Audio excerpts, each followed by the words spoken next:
Hi friends, இது உங்கள் Tamil trends. மாரடைப்பு வருவதற்கான முன்கூட்டிய அறிகுறிகள். இன்னும் நீங்கள் தமிழ் ட்ரெண்ட் சேனலை சப்ஸ்கிரைப் பண்ணலைன்னா இப்போவே கீழே இருக்கிற ரெட் கலர் சப்ஸ்கிரைப் பட்டனை ப்ரெஸ் பண்ணுங்க. கூடவே உடனடி அப்டேட்களுக்கு பெல் சிம்பிளையும் ப்ரெஸ் பண்ணுங்க. மாரடைப்பு சில நொடிகளில் நம்மை கொன்றுவிடும். ஆகவே மாரடைப்பு ஏற்படாமல் இருக்க வேண்டியது அவசியம்.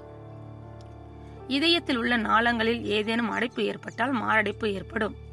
சிறிய அளவில் ஏற்படும் நெஞ்சுவலி கூட மாரடைப்பு இருப்பதற்கான அறிகுறியாக இருக்கலாம்.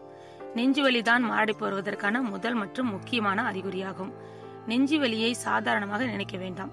நெஞ்சுவலி ஏற்படாமல் கூட மாரடைப்பு ஏற்படலாம். ஆகவே நெஞ்சுவலி இல்லை என்பதால் மாரடைப்பு வராது என்று நினைக்காதீர்கள். நெஞ்சுவலி படிப்படியாக உடல் முழுவதும் பரவினால் மாரடைப்பு வருவதற்கான வாய்ப்புகள் அதிகம். நெஞ்சுவலி கை, தலை மற்றும் முதுகு வரை பரவும். சிலர் பல்வலி மாரடைப்பதற்கான அறிகுறி என்று கூறுகிறார்கள். சுவாசிக்க முடியாமல் இருந்தால் மாரடைப்பு வருவதற்கான அறிகுறியாக இருக்கக்கூடும். குமட்டல் ஏற்பட்டால் மாரடைப்பு வரலாம். ஆனால் குமட்டல் சாதாரணமான ஒன்று, யாருக்கு வேண்டுமானாலும் வரலாம். இந்த அறிகுறியை வைத்து மாரடைப்பு வரும் என்று நிச்சயமாக கூற முடியாது. குமட்டல் ஏற்படும் போது வாந்தி கூட ஏற்படலாம். ஆனால் இதுவும் சாதாரணமாக ஏற்படும் ஒன்று. மாரடைப்பு ஏற்பட்ட நோயாளிகளுக்கு நெஞ்செரிச்சல் மற்றும் செரிமான கோளாறுகள் இருந்ததாக கூறுகிறார்கள். மாரடைப்பு இருந்தால் கையில் மோசமான வலி ஏற்படுகிறது. பொதுவாக இடது கை வலி ஏற்படலாம். மாரடைப்பு இருந்தால் முதுகின் மேற்புறத்தில் வலி ஏற்பட வாய்ப்புள்ளது.